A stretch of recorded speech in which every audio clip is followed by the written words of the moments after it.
What if the real reason you're not attracting what you want is because deep down you still don't believe you deserve it? Not love, not peace, not success, nothing. And here's the paradox. The moment you stop chasing and start loving yourself fully, that's when everything begins to flow toward you. You, yourself, as much as anyone in the entire universe, deserve your love and affection. We've been conditioned to search outside: approval, validation, worth. But Buddhism teaches the opposite. The world mirrors how you treat yourself. So ask yourself, what is your energy really calling in? Is it desperation or quiet self-respect? In this video, we'll unravel powerful Buddhist lessons that reveal how deep self-love transforms your reality. And there's a bonus spiritual insight at the end, a truth most never realize, but it changes everything when you do.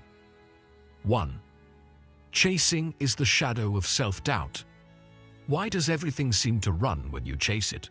Why do the things you desire, love, success, peace, seem to drift further the harder you pursue them? In Buddhism, we say, the one who chases the world forgets the stillness that moves it. There is a quiet truth buried here, a truth that whispers, when your heart is restless, life becomes elusive. Imagine a bird in your open palm.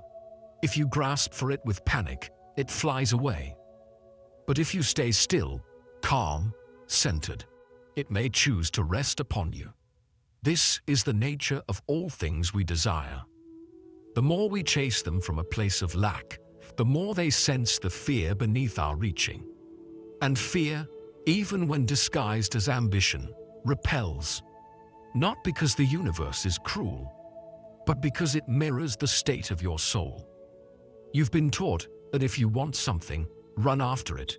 Work harder, do more, chase faster. But Buddhism teaches another path. Stillness. Not passivity, but conscious presence. When you love yourself deeply, the chasing ends. You stop begging life to give you proof of your worth. You become the proof. And in that stillness, things begin to come to you. Not because you forced them, but because you stopped resisting yourself. Close your eyes, breathe slowly. Visualize your desires, not as mountains you must climb, but as petals on still water. Watch them drift toward you as you remain grounded, anchored in self-love. When the waters of your mind are still, even the moon reflects clearly. Perhaps what you are chasing is not what you need.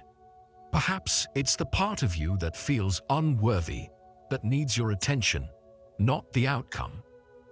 So ask yourself gently, what are you chasing that may be trying to escape your desperation? And deeper still, can you sit with the part of you that feels unworthy? Can you simply hold it with compassion?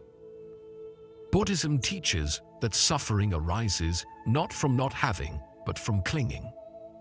From believing you must earn what you already deserve. But when you begin to love yourself, not for who you might become, but for who you are right now, peace arises, and peace is magnetic.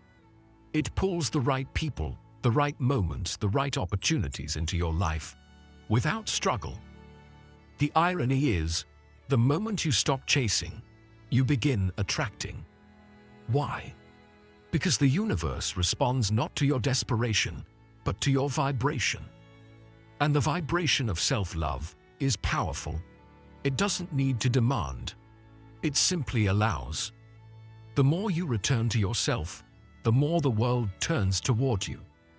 Remember this. You are not empty. You are the space everything is trying to enter. When you love yourself enough, the world no longer needs to fill your void. It begins to meet your fullness. We'd love to hear your thoughts. If you're not sure what to say, just type, "My self-worth attracts more. Wholeness attracts, wounds repel."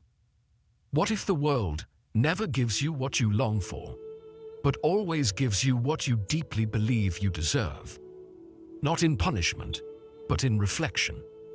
In Buddhism, we do not chase outcomes, we study causes. And the truest cause of what you attract is the energy you carry within. There is a quiet law at work. Wholeness attracts, wounds repel. Not because you are broken, but because unhealed energy distorts what you call in. Imagine a bowl with cracks. You can pour water into it endlessly, but the fullness never lasts. The water leaks through the fractures. Now imagine the soul. You can gather people, possessions, even praise, but if your self-belief is fractured, the joy seeps out. You may ask, why do I keep attracting the same kind of hurt? The same emptiness wearing new faces? The same silence after so much effort? The answer is rarely outside. It lives in the echo within. Until you truly see yourself, not as wounded, but as worthy, you'll keep calling in people and situations that confirm your doubts. Pause for a moment. Take a deep breath. Visualize your inner being like a broken bowl. Now imagine golden light pouring into its cracks, stealing them, not with shame, but with sacred beauty. In Japanese art, they call this kintsugi, repairing broken pottery with gold. Not to hide the damage, but to honor it. Your pain is not your failure. It is your path. And when you love your cracks, they begin to glow. So ask yourself, are you trying to manifest from pain or peace? Because the universe listens to your energy, not your words. If you believe you are not enough, it will keep mirroring situations that say, yes, you're right. But if you begin, even softly, to hold yourself as enough, your entire reality begins to shift. Not overnight, but steadily, like sunlight melting morning mist. The Buddha said, you, yourself, as much as anybody in the entire universe, deserve your love and affection. This is not sentiment, it is strategy. Love becomes your power, not because it changes others, but because it transforms what you allow, what you expect, what you call in. Let your energy whisper peace. Let your presence say, I no longer beg, I welcome. The world does not respond to longing, it responds to wholeness. And you are allowed to begin healing, here, now, just as you are. You are not too broken to attract beauty. You are already beautiful, waiting to believe it. The universe does not test your worth, it reflects it. So the moment you begin to love yourself enough, everything begins to change. Stillness creates magnetic power. Why does silence attract more truth than shouting ever will? In the stillness, something ancient awakens. Like a flame in the dark, the still soul draws all that seeks light. Not because it screams to be seen, but because it simply glows. In Buddhism, this is not called passivity. It is called alignment. When you are no longer frantic to be heard, no longer desperate to be chosen, your energy becomes pure, and life begins to listen. We live in a world that rewards noise. The loudest voices get the attention. The boldest moves seem to win. But deep beneath the surface, the universe responds not to noise, but to vibration, to clarity. Stillness is not the absence of effort. It is the presence of inner order. When your being is aligned, when your thoughts stop racing, when your heart ceases to grasp, you become magnetic. Not because you try, but because you are finally in harmony with the rhythm of things. Close your eyes now. Feel your breath move in and out like ripples on a still lake. There's nothing to fix, no need to prove, just be. And in that being, a power rises. The kind of power that doesn't need to chase because it knows what it brings. The kind of power that doesn't need to explain itself to be felt. Many people ask, why do I feel unheard, unseen, unnoticed, despite all my efforts? The answer often lies not in what you're doing, but in why you're doing it. Where in your life are you loud because you're afraid of being ignored? That noise, however subtle, often masks the fear of unworthiness. But here's the deeper question. What would happen if you trusted your presence more than your performance? When a flower blooms in silence, bees still find it. When a mountain stands still, the clouds move around it. Stillness is not the absence of power. It is the highest expression of it. Because when you are still, your energy speaks. And in that pure vibration, the right people come. The right moments arrive. The universe leans in, because stillness signals trust. You do not need to shout to be understood. You do not need to beg to be loved. You only need to return to the calm within you, the calm that remembers its worth. That calm is your truest signal, your most honest magnet. And when you let go of the frantic need to perform, you become luminous in a way no performance could ever create. So remember, stillness does not make you invisible. It makes you undeniable. When you love yourself enough to be still, the world cannot help but feel you. Detachment is the highest form of faith. Can you want something deeply and still be at peace without it? This is the heart of detachment. Not the cold denial of desire, but the warm trust that what is meant for you will find its way. In Buddhist wisdom, detachment is not rejection. It is reverence. It is the quiet understanding that life moves best when it flows, not when it's forced. We often hold our desires so tightly that we strangle them. We grip onto relationships, outcomes, timelines, thinking our control will secure them. But the tighter you hold, the more life resists. A tight grip suffocates. Not because the dream is wrong, but because fear has replaced trust. And where fear leads, peace cannot follow. Close your eyes. Imagine your desire as a butterfly resting on your palm. You're tempted to close your fingers, to trap it, to keep it near. But you don't. You breathe. You stay open. And if it flies away, you allow it. Not because you don't care, but because you trust. You trust that what is meant for you cannot be kept away by time or people or even distance. You trust the deeper current beneath life's surface. Detachment is the highest form of faith. It says, I have planted the seed. Now I will not dig it up every day to check if it's growing. It's the wisdom to know when to act and when to surrender.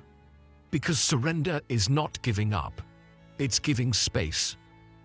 Ask yourself gently, what are you holding so tightly it can't breathe? Perhaps it's a person, a plan, or the image of who you think you must become. Can you release the need to control the outcome? Can you love without clinging? Can you strive without suffering? The Buddha taught, you only lose what you cling to. It's not the letting go that causes pain, it's the resistance. And when you begin to soften your grip, something beautiful happens. Peace enters, energy clears, life can move freely again. This doesn't mean you stop caring. It means you care enough to let things grow on their own. It means your faith is stronger than your fear. And that's when the universe responds, not to your grasping, but to your grace. You are allowed to want beautiful things, but love yourself enough to not make your happiness depend on them. Let your joy be rooted in presence, not possession. In this way, you become unshakable, calm in your desire, yet free in your spirit. So remember, let go, not because you're indifferent, but because you trust. What is meant for you will never feel forced. And when you love yourself enough to release the need for control, life begins to unfold in ways even your best plans couldn't imagine. We'd love to hear your thoughts. If you're not sure what to say, just type, "My self-worth attracts more." Self-compassion turns chaos into clarity. What if healing isn't about fixing yourself, but about finally holding your pain without judgment? In a world obsessed with self-improvement, Buddhism offers a softer truth. You don't have to be perfect to be at peace. You only need to stop abandoning yourself every time you're hurting. Peace, it is said, is not born from the absence of pain, but from the presence of love in pain. We often treat our wounds like enemies, scrambling to hide them, silence them, erase them. But what if your deepest chaos is only asking for compassion, not solutions, just space to breathe? When you respond to your flaws with kindness instead of shame, something begins to shift. You soften, you become safe to yourself, and that safety becomes a quiet light the world responds to. Place your hand on your heart for a moment. Feel its warmth. Repeat inwardly, "Even this deserves my love." Even the regret, even the fear, even the part of you you wish would disappear. All of it held in the embrace of your own presence. This is not weakness, it is spiritual strength. Because self-compassion is not passive, it's how you reclaim power from inner violence. Many carry an invisible war within, a voice that criticizes, shames, and belittles. And we wonder why peace feels so far away. But the Buddha taught, hatred does not cease by hatred, but by love alone. That includes self-hatred. So ask yourself now, with honesty, where are you still bullying your inner child? Is it the voice that says you're never enough, or the one that punishes you for not being healed already? And then ask, what would change if you offered your pain understanding instead of rejection? Could you listen to your sadness instead of silencing it? Could you let your mistakes rest without naming them your identity? Healing begins in this gentle shift, from fixing to holding, from punishing to listening. When you treat yourself with the same compassion you offer others, your energy softens, your vibration rises. And that is when life begins to respond differently. Not because your circumstances changed, but because you did. You attract not by becoming flawless, but by becoming whole. And wholeness doesn't mean nothing is broken. It means nothing is abandoned. When you love yourself enough to sit with your chaos instead of judging it, clarity begins to form, like morning light through fog. So remember this: you are not too much. You are not too late. You are not broken beyond repair. You are simply waiting to be held in your own arms with your own heart. And when you learn to love even this, the world learns to love you back. The universe reflects your inner dialogue. What if every relationship in your life is simply a mirror, reflecting how you speak to yourself when no one is listening? In Buddhist understanding, the world is not separate from your mind. Your outer experience is shaped by your inner dialogue, not always immediately, but consistently. We don't see others as they are, it's said, we see them as we are. And if you look closely, you'll notice what you tolerate within, you tend to tolerate without. If you speak to yourself with harshness, you begin to accept that tone from others. If you neglect your own emotional needs, you attract relationships that do the same. This isn't blame, it's awareness. When you begin to love yourself truly and quietly, you raise the energetic standard for everything in your life.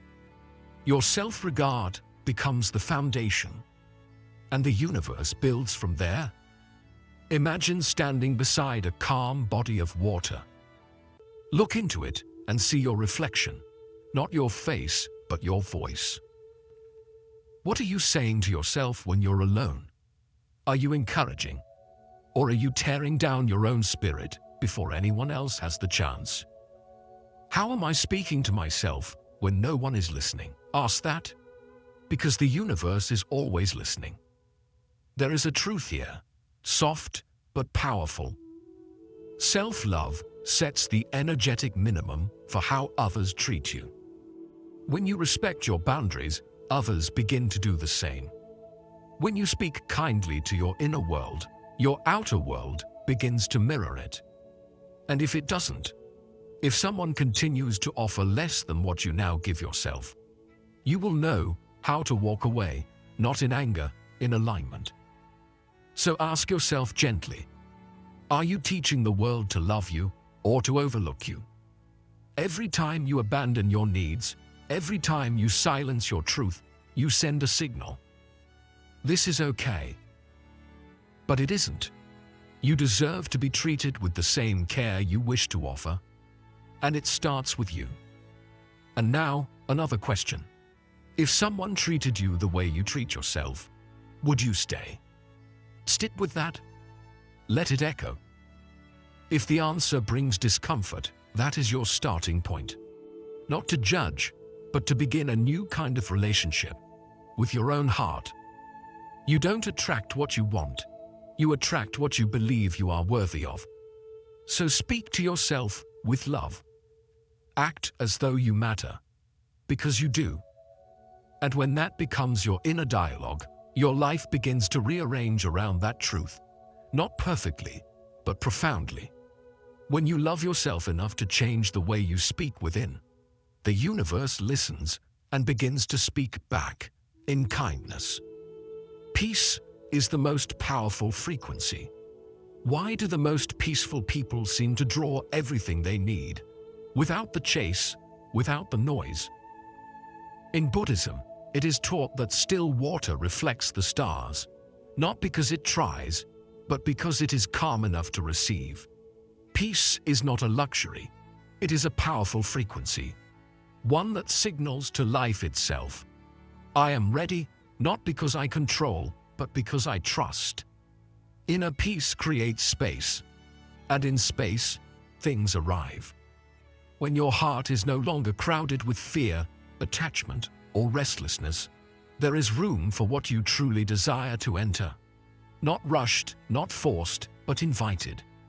Peace becomes the gate through which all blessings flow, not because you chase them, but because you are aligned with their arrival. Take a breath. Imagine yourself sitting in a quiet forest, the air still, the wind gentle. You are not striving, you are not proving, you are simply being. What comes to you in this silence?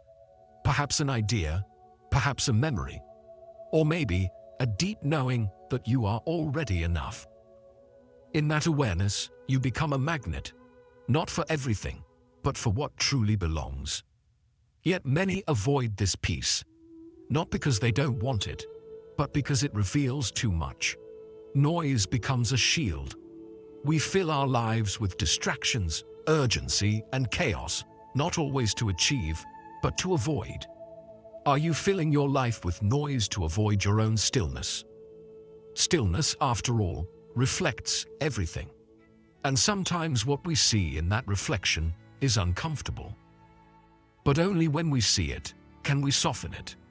The most peaceful people are not untouched by pain. They are simply no longer ruled by it. Their strength comes from within, from having sat in silence with their fears and having made peace with them. That presence, that calm, it draws others, it draws opportunity, it draws abundance. Not because it asks loudly, but because it stands quietly, without resistance. So ask yourself with openness, what might life bring if you stopped demanding and started allowing? What if, instead of pushing, you became spacious? What if, instead of hustling, you rested in trust? Peace is not the absence of effort, it is the absence of struggle. It is the choice to let life come to you, while you remain deeply rooted in your own being. You do not need to exhaust yourself to be worthy. You do not need to force what is meant for you. Love yourself enough to create peace within, and the world will begin to reflect it without. When your frequency is calm, your life begins to harmonize, not immediately, but inevitably. So remember, the still soul draws all that seeks light. In your calm, you become radiant. In your peace, you become powerful. Neediness is the enemy of receiving. Could your hunger for love be the very thing blocking its arrival? In Buddhism, we learn that clinging pushes away the very things we think we need. Not because desire is wrong, but because desperation distorts our energy. What you cling to, you push away. Not with your hands, but with your fear, your self-abandonment, your belief that you are incomplete without it. The moment you believe you need something to be whole, you've already forgotten that you are. That forgetting creates a wall. And no matter how loudly you ask, the universe hears your lack more than your words. Neediness is not the same as longing. Longing can be soft, patient, open. Neediness is sharp. It says, if I don't have this, I am not enough. And that belief becomes a barrier, not a bridge. Close your eyes. Imagine a thick rope you've been gripping tightly. Perhaps a person, a goal, a version of yourself. Your hands are tired. Your heart is heavy. Now imagine letting go, not out of defeat, but out of trust. Feel the relief in your hands. Feel the space opening in your chest. That's what surrender feels like. Not giving up, but finally letting life breathe. We often confuse need with love. But true love does not beg. It does not plead. It invites, it welcomes, but never clings. So ask yourself, where does need disguise itself as desire in your life? Is it in the way you chase validation? The way you fear being alone? The way you shape yourself to be chosen? Ask deeper. Can you trust that what's meant for you won't require begging? That what truly belongs to you will never ask you to shrink to receive it? When you begin to believe that you are already whole, your energy shifts. You go from searching to radiating. And in that radiance, life begins to respond. Self-love dissolves need. It says, even if nothing arrives, I am still enough. And ironically, it is from that space, the space of sufficiency, that everything begins to flow. Not because you stopped caring, but because you stopped clinging. You made space. You aligned. Need is heavy. It repels. But presence is light. It attracts. When you remember your own completeness, your desires stop screaming. They become gentle whispers, and gentle whispers are heard more clearly by the universe. So breathe. Let go of the rope. Trust your wholeness. When you love yourself enough to no longer beg, you finally begin to receive. And in that quiet, dignified energy, everything you once chased begins to find its way to you, not as a test, but as a reflection. Become what you want to receive. Are you asking for something you're not yet giving to yourself? This is the quiet question that shifts everything. In the teachings of Buddhism, the outer world is never separate. It is a mirror, reflecting the truth of our being. We attract not what we want, but what we are.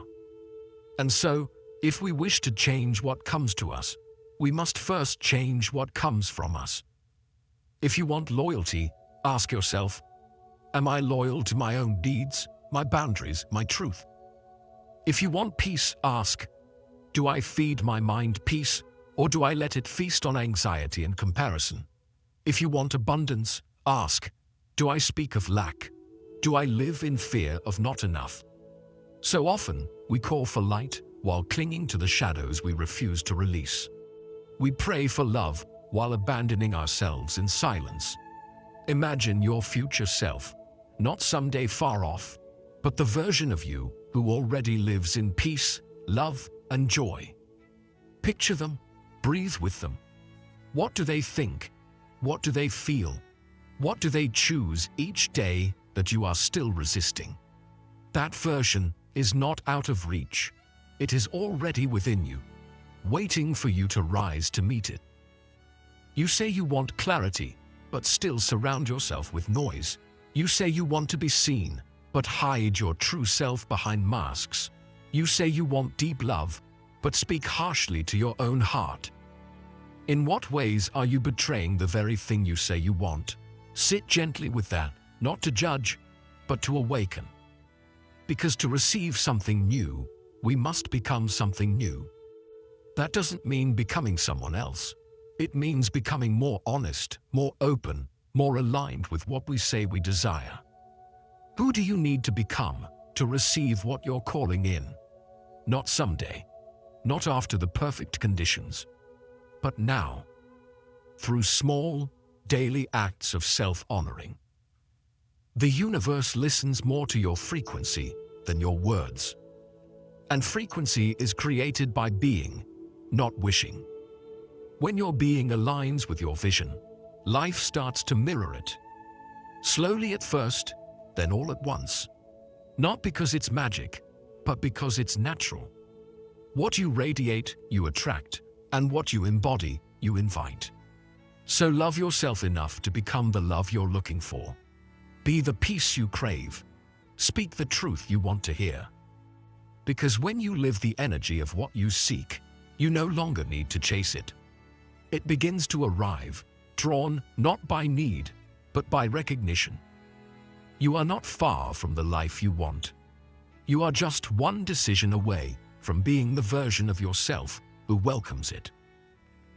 We'd love to hear your thoughts. If you're not sure what to say, just type, "My self-worth attracts more. Let the old you die to become free." What identities must fall away for the new to arrive? In the stillness of Buddhist reflection, we are reminded, to be reborn, the old self must return to silence, not destroyed, not denied, simply laid to rest. Like a leaf that once held sunlight, its time is honored, and then it drifts. The self who was hurt, who was overlooked, who had to survive by shrinking or pleasing, has done its work. Now, let it rest. There is a deeper self waiting beneath the ashes, one not born from defense or fear, but from truth. But to reach that self, we must be willing to die, not in body, but in identity. The one who constantly apologized, the one who felt unworthy, the one who chased love to feel seen. These are not who you are. They are who you learned to be in a world that forgot your light. Close your eyes. Imagine yourself shedding an old skin. Feel it fall away, not with struggle, but with grace. And now, picture your bare feet stepping into a new morning. The light touches your face. The air is soft. You feel no urgency, only a quiet remembering. You were never the pain. You were never the label. You were never the story. You are what remains when the story ends. So ask yourself with tenderness, what stories about yourself are you still clinging to? Are you still defining yourself by who left you, by what you failed, by how long it took you to heal? Those stories may have been true once, but you are allowed to outgrow them. The past is not a prison unless you carry the key in your own pocket. And then ask, who are you without the pain? Not empty, but vast. Not unfinished, but unfolding. This is where your power returns, not by clinging to who you were, but by meeting who you're becoming. You don't need to abandon your past. You only need to stop living through it. In Buddhism, death is never an end. It is a return, a cycle, a transformation. And this inner death, the letting go of false identities, is the most sacred kind. Because through it, you begin to live from your essence, not your fear. From your presence, not your pattern. So let the old you die. Let the version of you that had to fight for love rest. Let the one who kept proving their worth be still. You are not here to survive your past. You are here to embody your freedom. And when you love yourself enough to release what you no longer are, you become a vessel for what you've always been, whole, unshaken, free. True power is quiet confidence. There is a kind of power that does not shout, it does not demand attention, it simply is. In the way the bamboo stands, quiet, flexible, unshaken, you can feel its strength. Not from its volume, but from its depth. This is the way of true power, silent, steady, rooted. In a world addicted to noise, self-love becomes an act of rebellion when it is silent. When it no longer needs to prove anything, because it already knows its worth. You don't need to announce your value when you're anchored in it. You don't need to chase love when you are love. Quiet confidence is the frequency of those who have returned to themselves. It's the presence of someone who has nothing to prove and everything to offer. And this presence, it speaks louder than words ever could. So many people spend their lives performing worth, trying to earn it, trying to convince others to see it. But when you love yourself deeply, you stop performing and start embodying.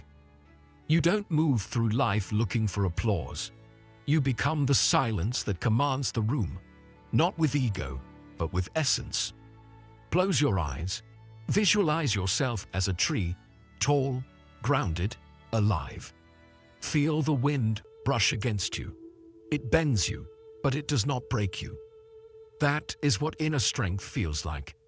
Not rigidity, but rootedness. Not dominance, but dignity. Your presence becomes your proof. Your stillness becomes your magnetism. So I ask you now, where in your life are you still performing your worth? In your relationships, in your work, on social media? And what would happen if you stopped?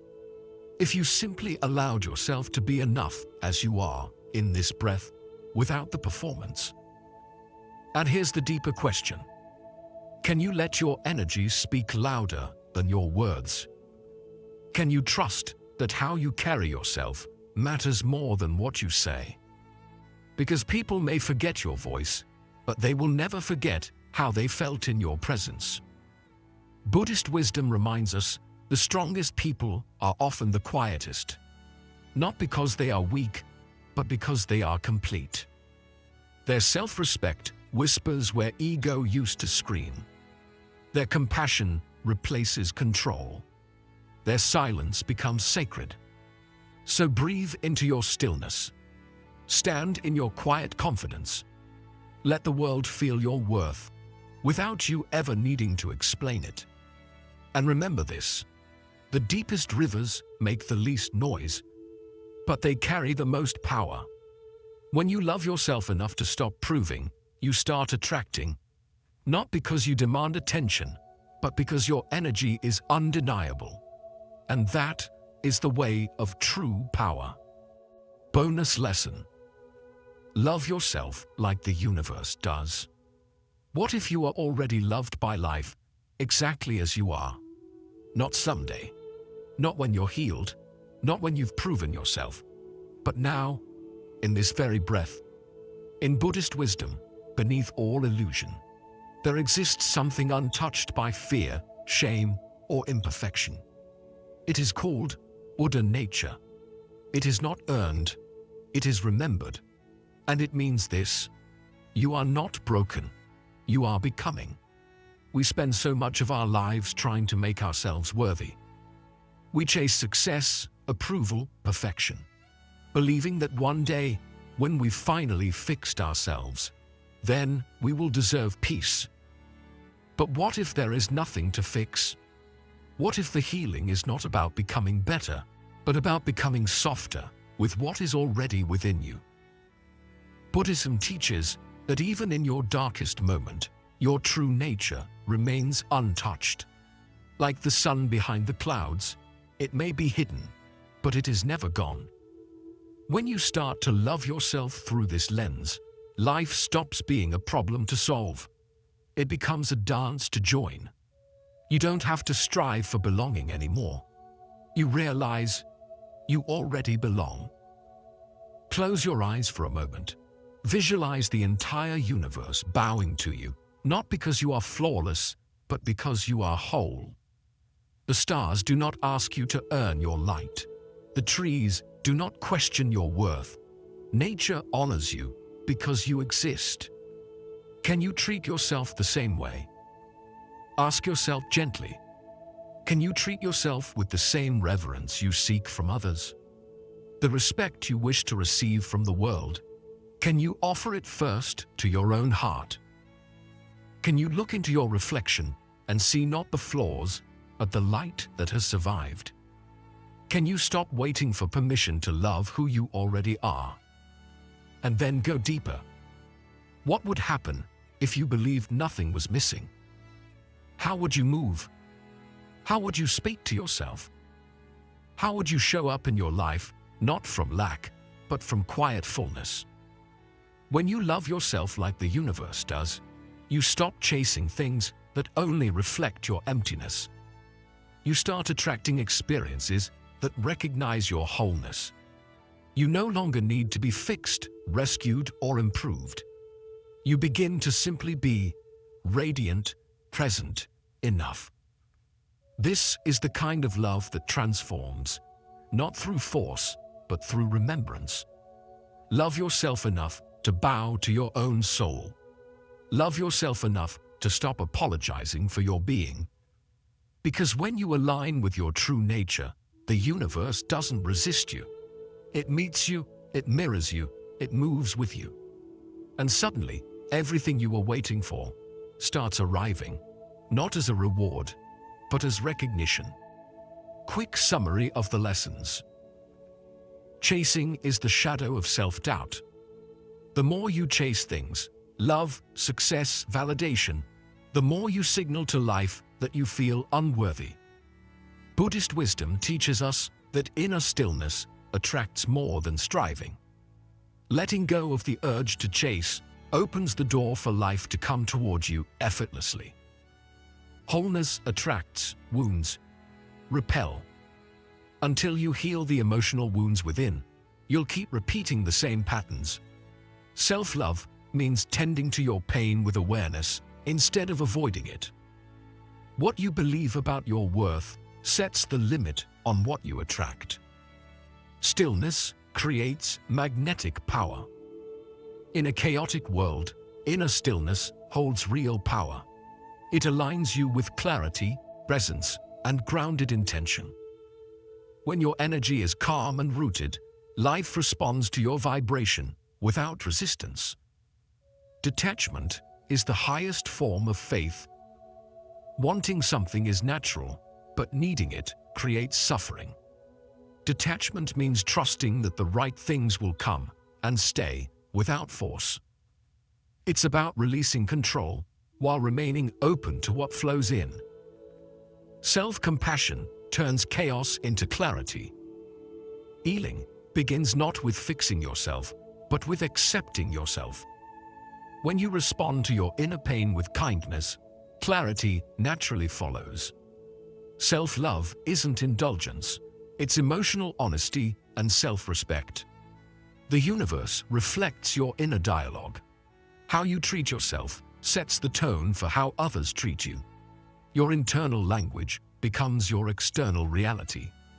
Change begins when you speak to yourself with the love you expect from the world. Peace is the most powerful frequency. Peace isn't passive, it's powerful. When you stop fighting, rushing, or proving, your energy becomes magnetic. Inner peace allows you to attract without striving. Neediness is the enemy of receiving. When you believe you need something to feel whole, you block it from arriving. True receiving begins when you feel complete within yourself. Letting go of desperation creates space for blessings to appear. Become what you want to receive. Your energy must match your desires. If you want love, be love. If you want abundance, embody it. You attract not what you desire, but what you've already become internally.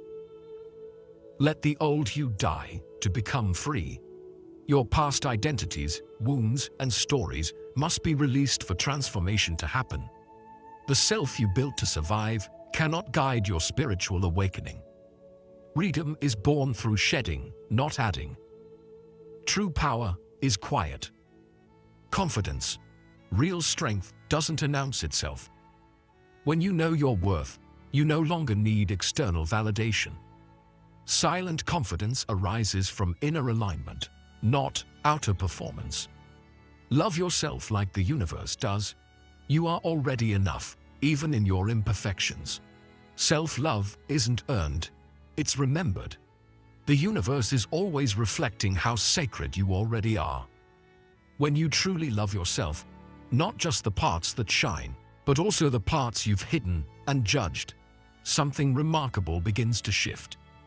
You no longer chase after love, recognition, or peace, because you become the source of those very things. The external world stops being a battlefield of proving and becomes a mirror of your inner sanctuary. This is not self-centeredness. It is self-remembrance. It is the spiritual act of returning to your original nature, untouched by fear, not defined by your past, and not dependent on external validation. And from this inner clarity, you begin to attract, not through force, but through silent resonance. When the mind is pure, joy follows like a shadow that never leaves. If this video gave you peace or sparked something within, like it, share it with someone who needs this truth. Comment below with what self-love means to you.